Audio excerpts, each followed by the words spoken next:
Gente, nós estamos em meio à série de mensagens chamada Yeshua. Eu estou muito feliz com essa série e ela é um tanto desafiadora porque nós falamos tanto de Jesus, mas quando você vai estudar a fundo, gente, tem tanta coisa profunda, tem tanta coisa para a gente aprender, além daquilo que nós normalmente ouvimos. Então está sendo uma série muito especial, inclusive para mim. Nós já falamos nessa série sobre o esvaziamento de Cristo, sobre a sua morte e expiação, sobre Yeshua ser suficiente para nós e sobre Jesus, o bom pastor, que foi a mensagem do último domingo. Hoje eu quero dar continuidade falando sobre a ressurreição de Cristo. Então nós falamos sobre o esvaziamento, morte e agora a ressurreição. Preste atenção na linha do tempo. Esvaziamento, ele veio a esse mundo, se esvaziou, morreu, tudo bem? Agora a ressurreição. Então nós estamos seguindo um caminho e nós vamos aprender como a ressurreição afeta a minha e a sua vida em nosso dia a dia. A primeira coisa que a gente precisa avaliar aqui, meus amados, é o seguinte, que Jesus Cristo, ele de fato ressuscitou. E eu quero trazer alguns argumentos aqui para você se ligar, se orientar em relação a isso. 4 coisas interessantes.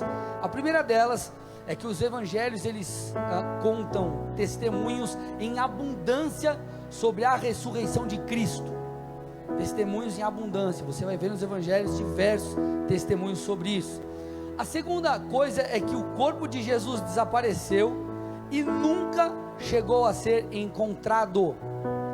A terceira coisa é que a morte seguida da ressurreição de Cristo não foi uma lenda contada por poucas pessoas. Não, 2 ou 3 viram ali essa suposta ressurreição de uma pessoa, de um camarada aí chamado Jesus, e enfim, né, essa lenda se estendeu. Muito pelo contrário, meus amados, a Bíblia diz que além dos apóstolos, mais de 500 pessoas o viram ressurreto. 1 Coríntios 15, 4 a 6, ressuscitou ao 3º dia, segundo as Escrituras, e apareceu a Cefas e depois aos 12, depois foi visto por mais de 500 irmãos, de uma só vez. Tudo bem, amados? De uma só vez. No Novo Testamento, você vai ver diversos testemunhos, inclusive sobre a ressurreição de Cristo. Quando você for lá para o livro de Atos, você vai ver inclusive os apóstolos propagando o quê? Falando o quê? Proclamando o quê? Proclamando a ressurreição de Jesus. As epístolas estavam baseadas inclusive nessa verdade, esse era um dos fundamentos. Jesus continuava sendo e continua sendo cabeça da igreja. Por quê? Porque ele não morreu, ele ressuscitou. Sem falar, meus amados, que o livro do Apocalipse fala sobre o Jesus ressurreto já, e inclusive diz que ele voltará. Então Jesus não está preso no madeiro. Olha a pessoa do seu lado e fala: Jesus não está preso no madeiro, ele ressuscitou. Fala aí para essa pessoa aí do lado. Aleluia. Você pode dar uma salva de palmas a Jesus por isso? Aleluia. Agora vamos lá, amados. O interessante aqui a gente mencionar é que o Mestre, o Senhor, ao ressuscitar, ele teve o seu corpo aperfeiçoado, o seu corpo transformado, e Jesus não estava mais sujeito à fraqueza, Jesus não estava mais sujeito ao envelhecimento e à morte. Vou repetir: quando Jesus ressuscitou, ele teve o seu corpo transformado, não era um corpo mais como o nosso, tudo bem? Ele não estava mais sujeito à fraqueza, ao envelhecimento e à morte. Pô, pastor, legal, tudo bem, mas o que isso tem a ver comigo e contigo? Tudo. Gente, a ressurreição de Cristo, ela tem um impacto no presente e terá um impacto no futuro. O primeiro impacto que eu quero falar com vocês é no futuro, e o impacto sobre o futuro é justamente a transformação do nosso corpo. Uau, como assim, pastor?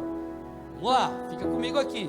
1 Coríntios, capítulo 15, versículo 20.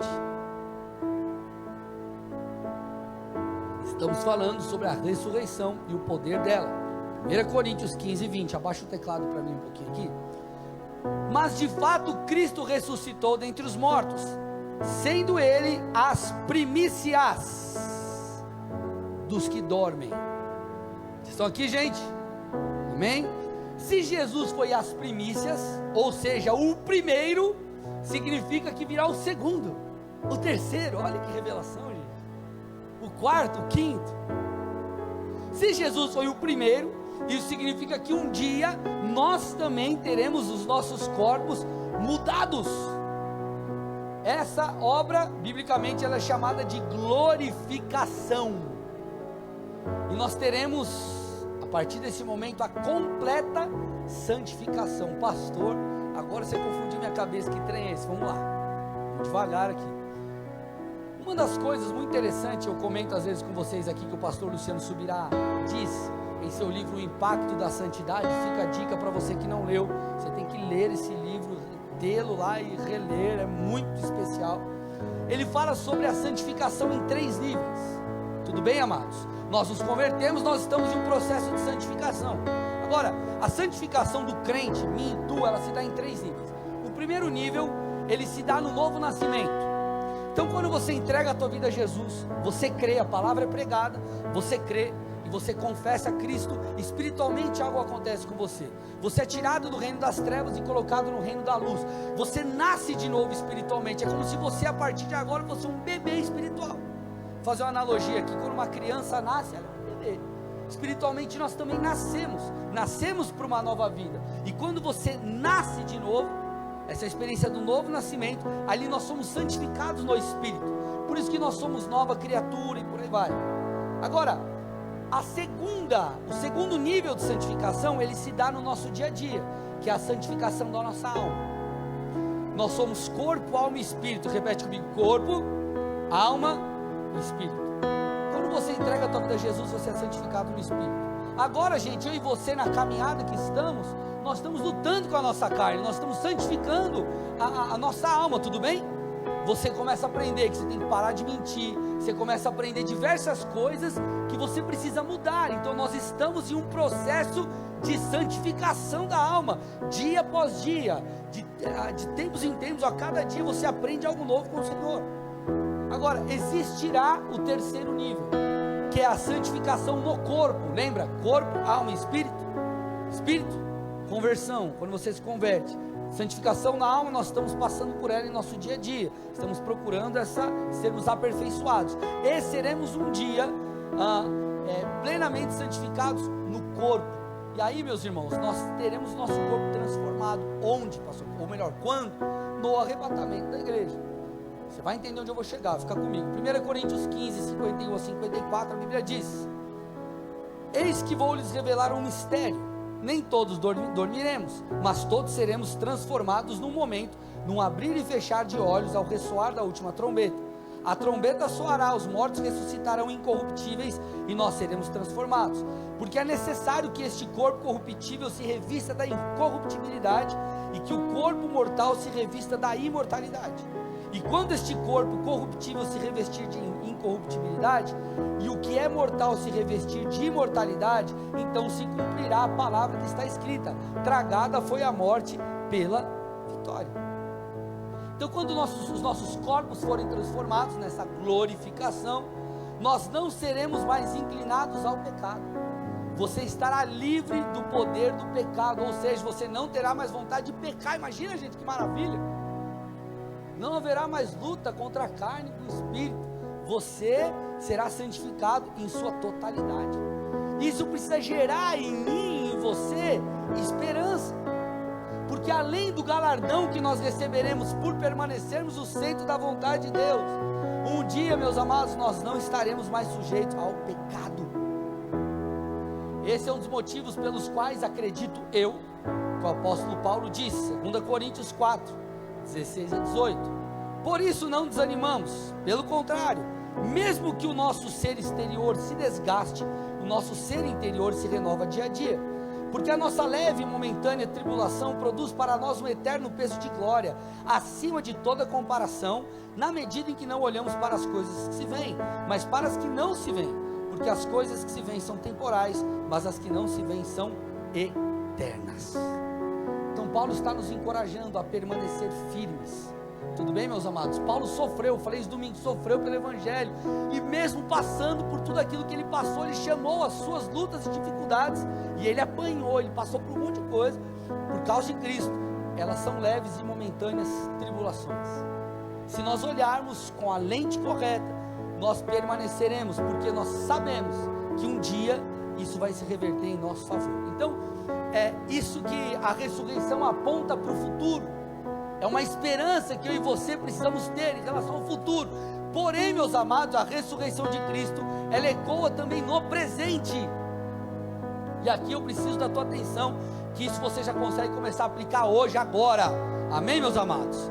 Então aqui eu quero entrar de fato no poder da ressurreição, que é o tema da palavra de hoje.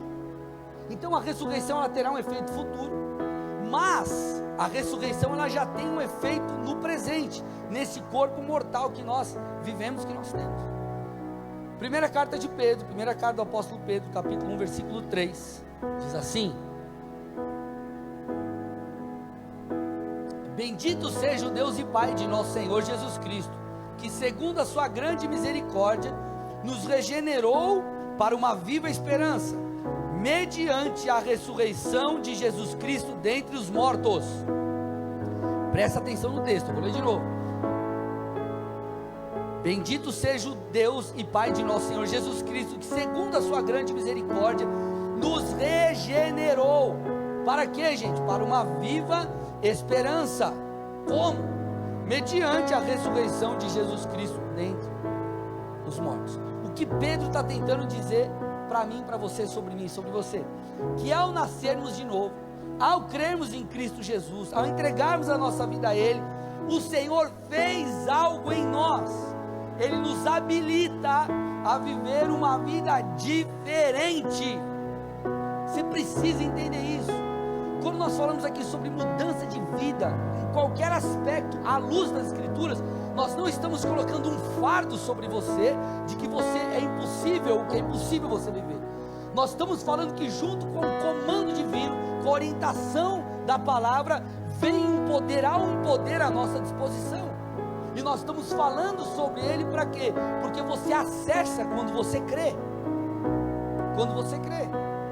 Então nós somos vivificados, nós recebemos algo junto com o pacote da salvação, vem o poder da ressurreição. Eu quero que você preste atenção nos textos, porque o apóstolo Paulo, nós vamos ler Efésios aqui, o apóstolo Paulo ele é muito profundo, você precisa, presta atenção, irmão, conecta aqui comigo, Efésios 2, 5 e 6.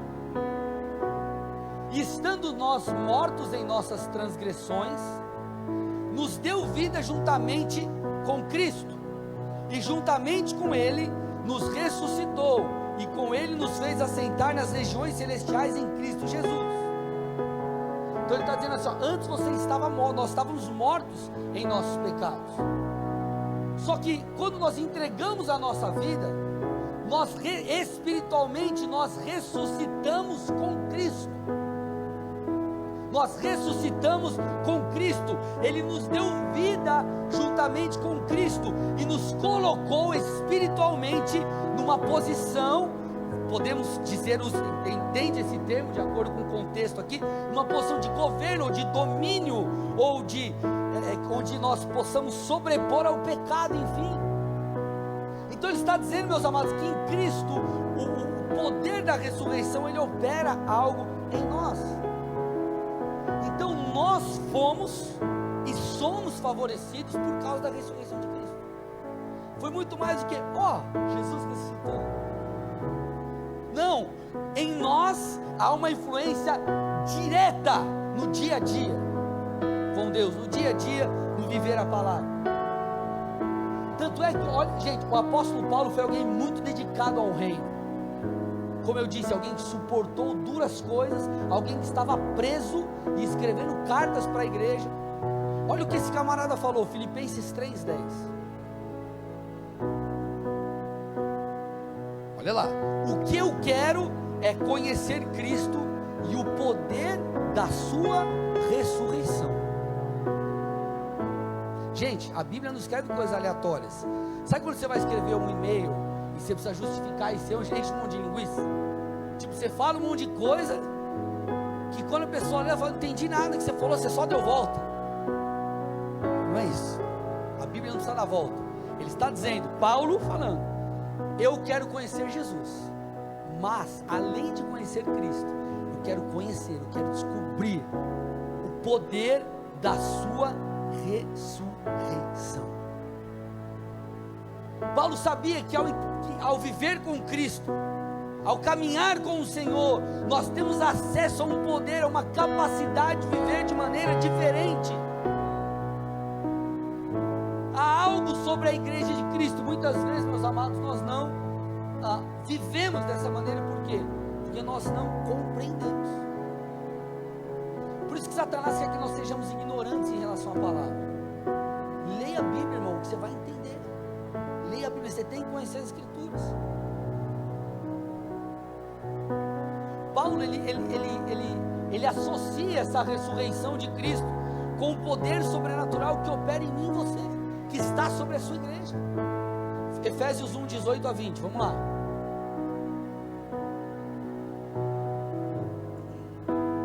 Paulo falando para os irmãos de Éfeso: eu peço a Deus que ilumine os olhos do coração de vocês, para que saibam qual é a esperança da vocação de vocês, qual é a riqueza da glória da sua herança nos santos, e qual é a suprema grandeza do seu poder sobre nós, os que cremos, segundo a eficácia da força do seu poder.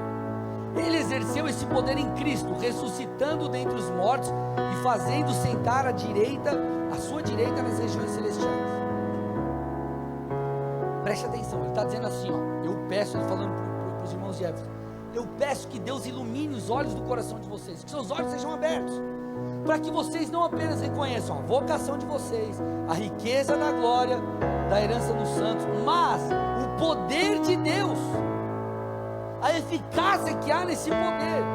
E ele fala desse poder, ele mostra quão poderoso é esse poder, falando, ó, o poder que eu estou falando, que vocês precisam ter acesso, que vocês têm que abrir os olhos, receber de Deus, entender que está sobre vocês, é o mesmo poder que ressuscitou Jesus dos mortos. Irmão, isso é demais. Então peraí, Paulo está falando que o mesmo poder que ressuscitou Jesus dos mortos está à minha e à sua disposição. É isso. Eu vou ler de novo. Peço que ilumine os olhos do coração de vocês, bem? Para que saibam qual é a esperança da vocação de vocês, qual é a riqueza da glória da sua herança nos santos, e qual é a suprema grandeza, olha isso, gente, a suprema grandeza do seu poder sobre nós que cremos, segundo a eficácia do seu poder. Ele exerceu esse poder em Cristo. Então esse poder que Deus dá pra gente é o mesmo poder que ele deu um Hadouken lá em Cristo e ressuscitou, tipo isso. Você entendeu? Está sobre mim e sobre você. Agora, essa tem que ser muito mais do que uma verdade conhecida intelectualmente. Isso precisa gerar uma mudança de posicionamento em você. Uma mudança de posicionamento em você. Isso precisa te tirar da tua zona de conforto. Você já percebeu, vamos lá, quando você está praticando algum esporte, você está com alguém, o cara te dá uma incentivada, você já percebeu que você vai além no negócio? Você está lá, você está na academia lá, colocando 350 quilos no supino só. Aí chega o cara, vamos lá, cara, vamos lá, hoje é o dia, dá pra botar mais 100zinho, só 400, aleluia, né? Você está entendendo o que eu estou dizendo? Quando você tem um incentivo, parece que a coisa não vai, você atinge todo o potencial. Só para fazer uma analogia, para você entender mais ou menos isso que o texto está dizendo, mas mais ou menos isso que tem que ser gerado em nós. O Senhor está dizendo, eu liberei um poder sobre você, então meu irmão, bora, sai do lugar, ajusta a tua vida, sai da sua zona de conforto, porque esse mesmo Espírito que a Bíblia está dizendo, o mesmo poder que a Bíblia está dizendo, que está em nós, estava sobre a igreja primitiva, estava sobre muitos outros crentes, e está sobre esses. Se você olhar Atos dos Apóstolos, lê Atos dos Apóstolos, você vai ver o poder de Deus sobre eles. Se você ler ou estudar sobre a história da igreja, a mesma coisa. Se você parar para avaliar ao redor do Brasil, você vai ver quanta coisa Deus não tem feito. Agora a pergunta é, Deus pode ter feito lá atrás, continuar fazendo hoje na vida de muitos, a questão é, e nas nossas vidas? o que a habitação do Espírito de Deus em nós, o que o poder de Deus já liberado sobre nós tem feito comigo e contigo. Nós somos templo do Espírito de Deus. O que essa verdade tem mudado em nós? Uma das coisas que essa verdade precisa mudar em mim e em você é o nosso caráter. É o nosso caráter. Olha que interessante o que Paulo diz. 1 Coríntios 15, 17, ele fala obviamente de maneira irônica. Ele diz assim, ó: e se Cristo não ressuscitou, é vã a fé que vocês têm, e vocês ainda permanecem nos seus pecados. O que Paulo está tentando dizer para mim e para você? Ele está tentando dizer o seguinte: Cristo, ele ressuscitou. Então não permita que a sua fé seja vã, que ela seja em vão. Se posicione e mude de vida. É como se ele falasse assim: Cristo ressuscitou, e esse trem da ressurreição liberou algo sobre você. Pega esse negócio que você recebeu de Deus e faça alguma coisa com ele. É isso que Paulo está dizendo.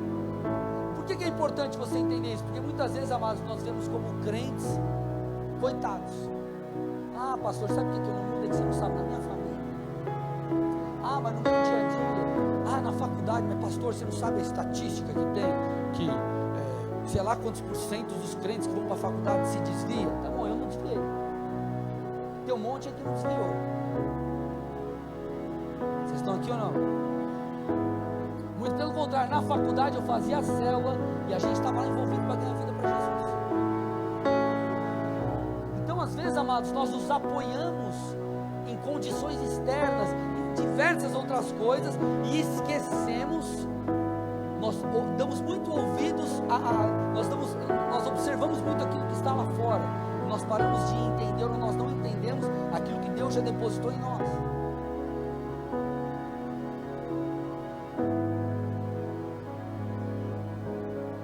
O problema é que existem pessoas que elas vivem uma vida de pecado deliberado e acreditam que está tudo bem. Não, está tudo bem, não dá nada, e está tudo certo. Gente, é só uma mentira. Nós precisamos nos posicionar, nós precisamos fazer uso do poder da ressurreição para viver de uma forma que glorifique a Deus. Você acha que Deus deu tudo isso aqui que a gente está falando? Para quê? Para você fazer o quê? Ganhar dinheiro? Glória a Deus, se você ganhar dinheiro é uma bênção. Olha para o irmão do seu lado e fala: se você for essa pessoa, lembre-se de mim. Não tem problema nenhum, mas entende o que eu estou dizendo, gente. Olha o que a Bíblia diz, Isaías, texto básico, Isaías 59:2. Mas as iniquidades de vocês fazem separação entre vocês e o seu Deus, e os pecados que vocês cometem o levam a esconder o seu rosto de vocês, para não ouvir os seus pedidos. Essa é a realidade do que o pecado opera em mim e em você. Então, gente, o que nós precisamos fazer é decidir mudar. Escute essa palavra: decidir mudar. E decidir mudar, você precisa fazer, não eu nem ninguém. Não, mas irmão, ora por mim que está uma luta. Todo mundo orar por você. Mas se você não quiser mudar, você não vai mudar. Nem Deus vai conseguir fazer você mudar, se você não quiser mudar. A gente vai falar sobre isso mais para frente. Agora, além da capacidade de vivermos uma vida em santificação, o poder da ressurreição, ele também libera uma graça, um poder, algo sobrenatural para o serviço do reino. Quando nós olhamos lá em Atos 1:8, a Bíblia diz: vocês receberão poder ao descer sobre vocês o Espírito Santo, e serão minhas testemunhas tanto em Jerusalém como em toda a Judéia e Samaria e até os confins da terra.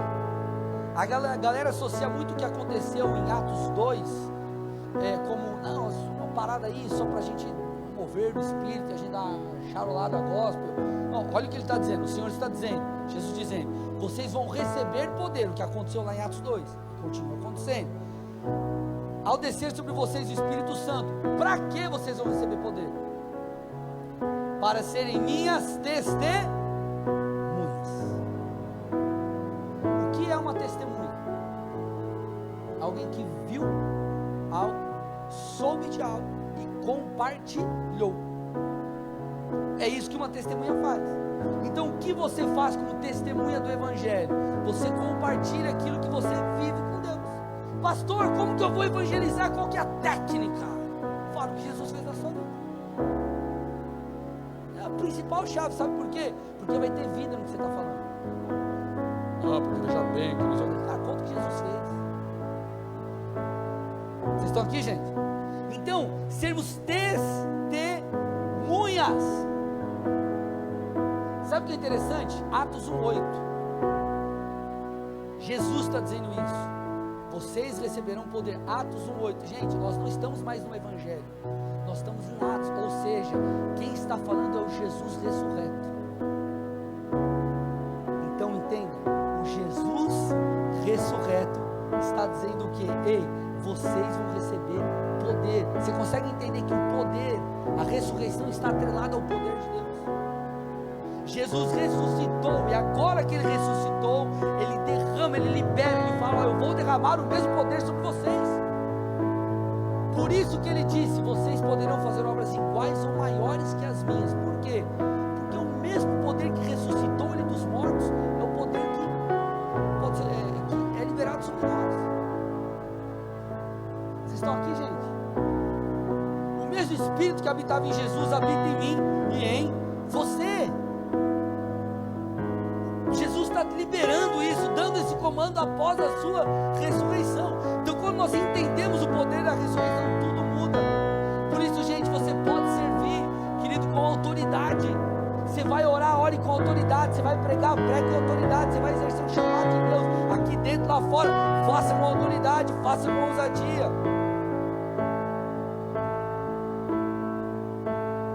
Então nós podemos viver debaixo, queridos, dessa ousadia, desse movimento do Espírito em nós.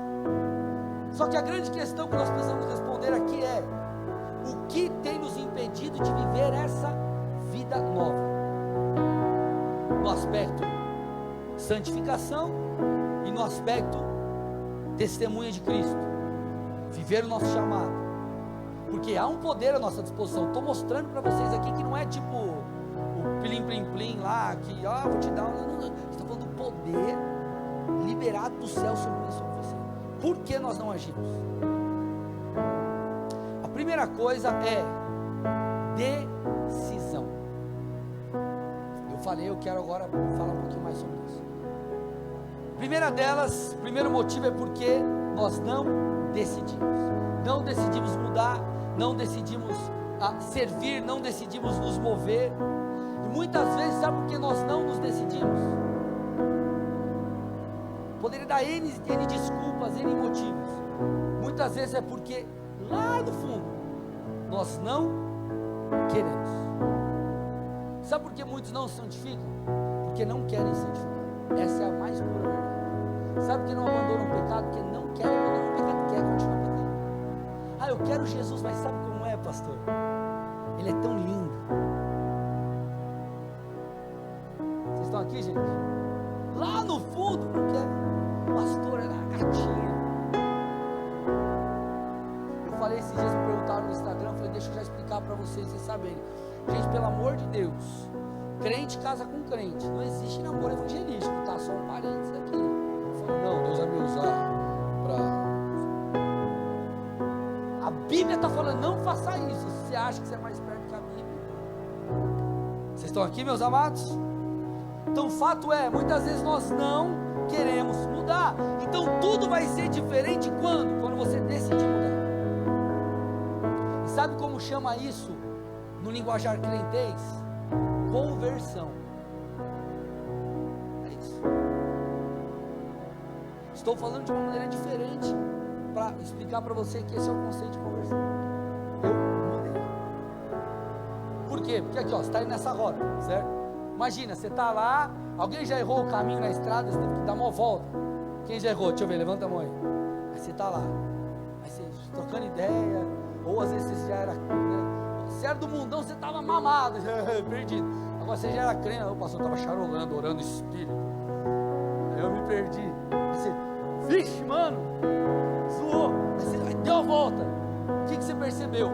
A rota estava errada. Você falou, vou mudar. Eu vou fazer a conversão aqui, ó. E voltei. A conversão é decidir mudar.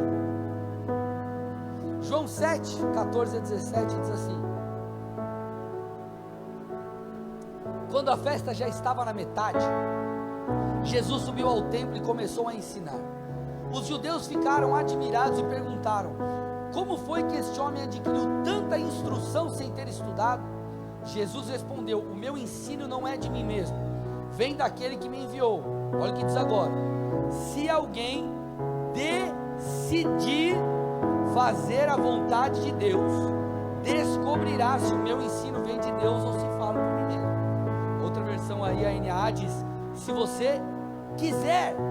Então Jesus está dizendo: se você decidir fazer a vontade de Deus, ou se você quiser fazer, você então vai descobrir que meu ensino vem do Pai. Meus amados, nós precisamos entender essa palavra: querer, decidir. Porque às vezes quando nós falamos da luta da carne contra o Espírito, parece que é assim, né? Tipo, a gente quer fazer uma coisa, quer pecar, e Deus está falando: pelo meu próprio amor, vem aqui. Não sei o que, você está lá: eu quero pecar, e Deus está: não, tá bom, já Deus, estou com dó de você. Sendo que, queridos, nós temos que nos converter. O poder da ressurreição está sobre nós. Eu decido mudar, eu decido fazer diferente. Cara, o meu velho homem está me puxando, eu vou dar uma bica nele, eu vou resistir, porque eu quero seguir a Jesus, porque eu decidi seguir a Jesus. Então, seguir Jesus não diz respeito a sentir, diz respeito a escolher. É totalmente diferente. Sabe aquele dia que você não está afim de treinar e você vai treinar? Você fala: fiz minha responsabilidade. Por que você foi? Você não queria, mas você foi por quê? Porque vai fazer bem para você. Bom, é isso aí. No teu trabalho, tudo que você faz no trabalho, tudo, 100% das suas tarefas você gosta. E aqui 100% você ama, tudo. Você faz. Agora, por que na vida com Deus a gente faz recortes da Bíblia? O que é conveniente para mim eu vivo, o que não é conveniente eu não vivo. Não pode, gente. Nós temos que fazer a vontade de Deus. Isso passa não por sentir, mas por decidir.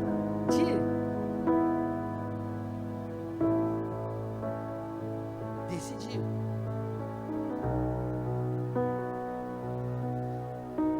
As pessoas, elas têm às vezes um entendimento equivocado sobre fé. Fé não é acreditar, a fé bíblica não é acreditar. A fé bíblica é acreditar e seguir. Isso é fé. Porque senão, eu tenho fé em Jesus. O que muitos dizem é: eu acredito em Jesus. Tipo, Jesus é um cara top. Quem é Jesus? O cara massa. É Jesus, olha. Eu creio em Jesus. Querido, fé, crer é: eu sigo Jesus. Eu acredito a ponto de segui-lo. Isso é ter fé. Lucas 9:23, Jesus dizia a todos: se alguém quer vir após mim, negue-se a si mesmo. Aí olha o que ele diz agora: dia a dia. Tome a sua cruz e siga.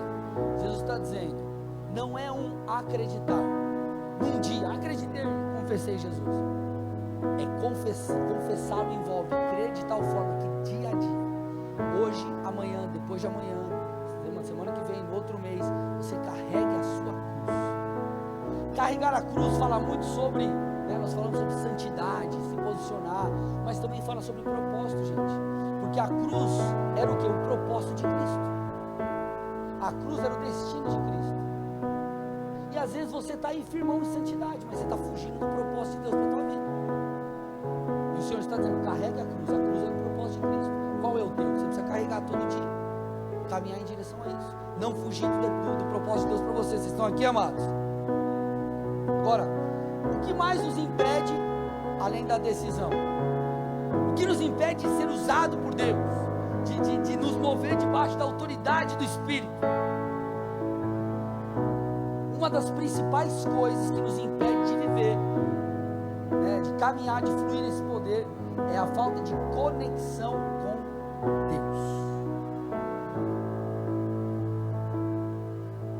Queridos, tem muita gente sendo usada por Deus, mas de outro lado tem muita gente com potencial que não vive da maneira que deveria. Por quê? Muitos, obviamente, não vivem porque não querem, outros porque não querem o quê? Pagar o preço. Alguns, meus amados, buscam o evangelho como um respaldo para diversos aspectos de sua vida. Não, o que eu quero é salvação, paz de espírito, provisão, está tudo certo, pastor. Imagina, paz, meu irmão, quem não quer ter paz? Quem não quer ter salvação? Misericórdia, passar a eternidade inteira, aquele lugar ruim lá, eu não quero não. Aquele camarada lá, estou fora, quero Jesus. E provisão, está tudo certo. Se eu tiver isso, pastor, é uma bênção.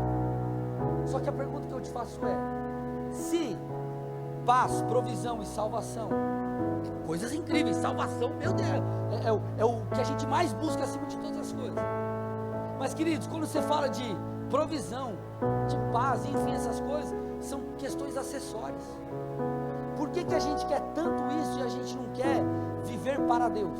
A gente não quer viver o propósito de Deus. A gente não quer ser pleno fazendo aquilo que Deus espera de nós, cumprindo a nossa missão. Sabe qual é a grande verdade? É que nós estamos embriagados com as coisas deste mundo, de tal forma que as coisas de Deus perderam o valor. E o grande problema, esse resultado, a raiz disso é a falta de conexão com Deus. Porque, meus amados, nós estamos todos os dias conectados com as coisas desse mundo. Você está lá, você precisa correr atrás para fazer teu negócio virar. Você tem que fazer treinamento, você tem que estudar, você tem que correr, e está tudo certo, não tem nenhum problema em relação a isso. Só que de outro lado, nós passamos quanto tempo em oração? Quanto tempo lendo a Bíblia? Quantos cultos você vem no... Você já parou para fazer uma conta? Quantos cultos você vem no ano? Vou fazer uma conta aqui. Me ajude que é bom de conta aí. Se nós viermos todo domingo, só domingo, quantos cultos no mês? 4. No ano, agora complicou. 12 vezes 4, 12, 24, 48, é isso? 48. Quantos dias tem um ano? Imagina que você não lê a Bíblia, não tem tempo com Deus, só vem no culto. De 365 dias no ano, você veio em 48 cultos. Culto de 2 horas. Quantas horas você passou com Deus no ano? Agora complicou, me ajude. 48 vezes 2. 96 horas. Então vamos lá, vou dificultar aí. Faz a conta aí para mim. 365 vezes 24. Faz alguém, 365 vezes 24. Vamos lá, gente, alguém? O ano tem 8.760 horas. E você passou 96 horas com Jesus. Você acha que a tua prioridade vai estar onde? Você está entendendo por que a gente não se move debaixo do poder da ressurreição? Porque nós não estamos conectados com as coisas do reino. E por que nós não queremos nos conectar com as coisas do reino? Porque a gente não passa tempo com Jesus. Você já percebeu? Uma analogia bem simples. Você já percebeu que você absorve muitas coisas de quem você caminha? Com quem você caminha? E até dizem por aí, né, que você é a soma, como que é que nós? Você é o resultado das 5 pessoas que caminham perto de você. Os caras falam isso aí. É só você perceber. Você começou a conviver com a tua namorada, esposa, aí você vai absorvendo coisas dela, lá de você. Eu sou paulino, assim, fiquei 23 anos em São Paulo, estou aqui há... Ô, Jesus. Você vê, né, como eu sou bom de volta. 2010 para 2012 anos. Eu vou para São Paulo, eu chego e falava, meu, mano, direto, eu falava assim, meu, mano, é muito difícil usar o meu. Por quê? Porque eu vivo aqui. Vocês estão aqui, amados? Então nós precisamos avaliar essas coisas. Quando Daniel chegar na Babilônia, o que eles falaram para Daniel? Você vai comer a nossa comida, eu vou mudar o teu nome, eu vou mudar tudo. Eu vou inserir, Daniel, minha cultura dentro de você. porque você não vai ser mais alguém como do povo de Deus. Daniel falou assim: eu não quero, eu não vou comer essa comida. Vocês estão aqui, amados? Por que nós não nos movemos assim? Por causa disso.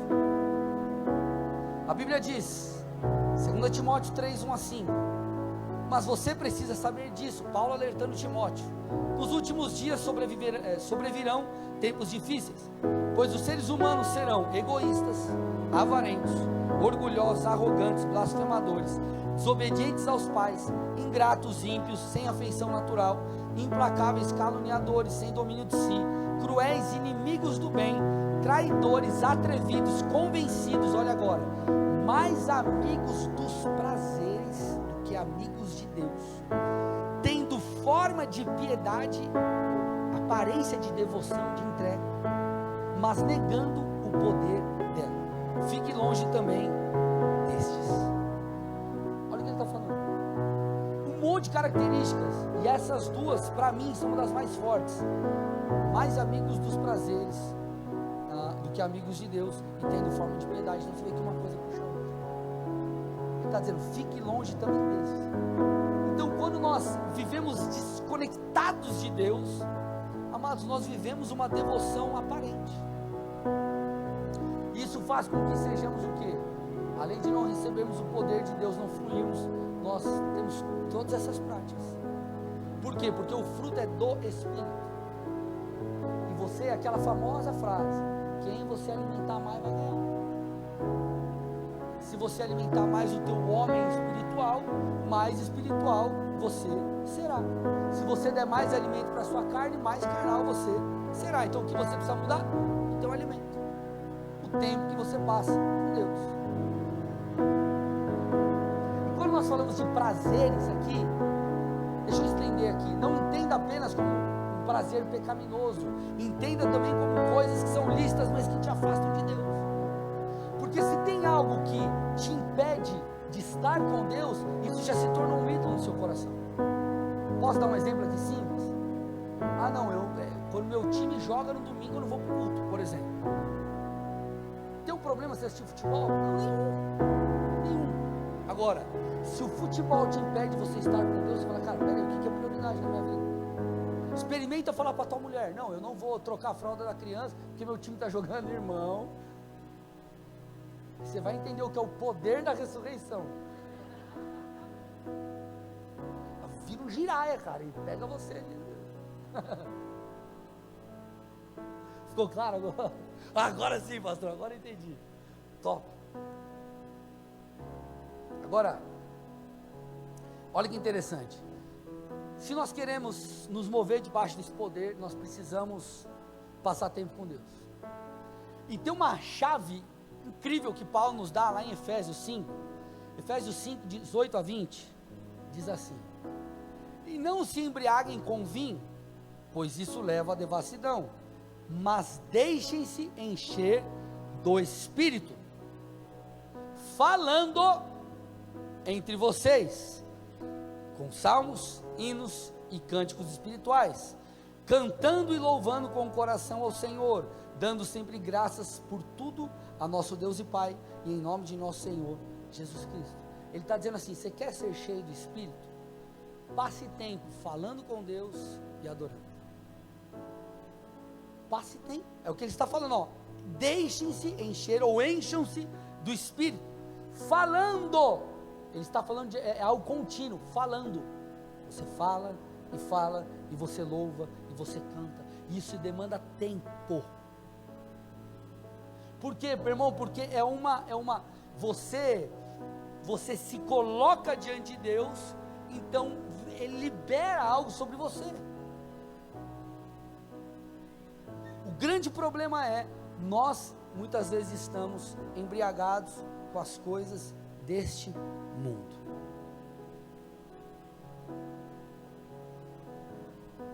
Nós vemos avivamentos, por exemplo, como no país de Gales, 1900 e comecinho ali de 1900. O avivamento foi tão incrível que em pouco tempo, queridos, centenas de milhares de pessoas foram salvas. Assim, bares foram fechados, cara, tipo assim, foi uma revolução naquele lugar.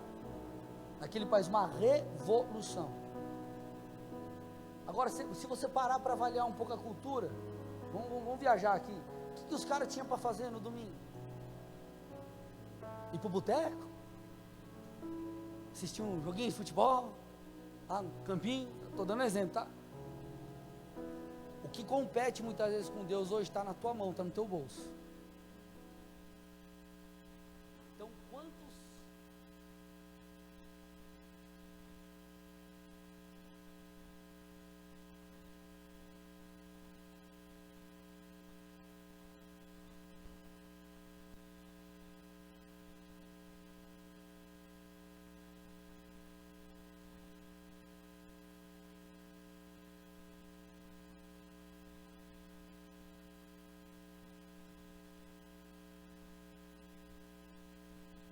aqui que eu assisto isso quase nada. Cara, o que agrega para mim? Nada. Aí você vê lá, aí você está conversando aí com o irmão, aí você vê lá, o irmão não faz o curso, não sei o que, não lê a Bíblia, aí você vê, cara, maratonei esses dias aí, o tal, quantos episódios tem a série? 4 temporadas, 25 episódios cada um, cada episódio 40 minutos, fala, irmão, você não tem tempo para ouvir um negócio? Assistir uma aula de 1h30, ler 3 capítulos da Bíblia. Aí depois, amados, nós não entendemos por que alguns vivem umas coisas e outros não. São escolhas. É a decisão ou a conversão. O que a gente precisa entender é que com a ressurreição, Cristo conquistou para nós aquilo que nós precisamos. O ponto importante é, nós não fazemos uso disso. Por quê? Porque nós não nos posicionamos. Essa é a grande verdade. Decida mudar de vida. Se você quer ver algo diferente, saia da zona de conforto. Esses dias eu estava participando de uma transmissão na Bola Rádio, o Bola tem uma web rádio, e eu estava falando, às vezes eu estou lá, trocando ideia com a galera, e eu estava contando um pouco da minha história, aí eu estava falando, né, de leitura e tal, aí a Jana lá, que é da Bola Rádio, ela falou assim, ô pastor, eu achava que você era mó nerd, que você lia. Eu falei, cara, não lia nada na escola, estudava nada, só colava, era uma desgraça. Não li um bendito livro, qualquer livro que você falar da escola que tinha que ler na época, li nenhum. E ainda chegava para os caras e falava, ô Fernando, então vai ter a prova do livro, então o que você achou lá do livro? Tentava dar um migué para o cara me contar, entendeu? Nada. Depois que eu me converti, quando eu tinha 16 anos, 2 anos atrás, né? Hoje não mais, né? Antes eu tinha um topetinho, agora não passa mais, cara. Minha mulher falou assim pra mim esses dias, amor, você tá raspando o cabelo mais, tá cortando mais baixo. Eu falei, não é, amor, que eu tô cortando mais baixo, tá caindo mais. Diferente. E amados, eu tava falando pra galera, por encorajamento, não falo isso por nada, por encorajamento. Eu tô no meu, acho que tô terminando, esse mês eu termino, acho que meu 10º ou 11º livro, no ano. Alguém que não lia nada, nada. Por quê? Eu decidi mudar. Ponto, só isso. Você precisa só decidir. Quando você decidir mudar, irmão, vou te falar, você vai acessar isso aqui. Mas você tem que decidir. Então nessa noite o Senhor está te encorajando a deixar as desculpas de lado e fazer o que tem que ser feito. O que você precisa para buscar Deus? Decida. Vá para o culto, vá para a célula, leia a palavra, se santifica. Aí você tem que romper, você está lá num namoro zoado, que só tá, termina logo esse troço aí. Mas não sei o que, será que eu largo o bagulho? Larga o bagulho, cara. Não fala mais com essa galera. Quando você estiver firme, de repente você tenta conversar de novo, senão vai te levar para o buraco. O que será que Deus quer que eu faça? Está escrito, só você ler e fazer. Vocês estão aqui, gente? Decida mudar. Quando você decidir ou se converter, tudo vai ser diferente. Feche seus olhos, curva sua cabeça em nome de Jesus.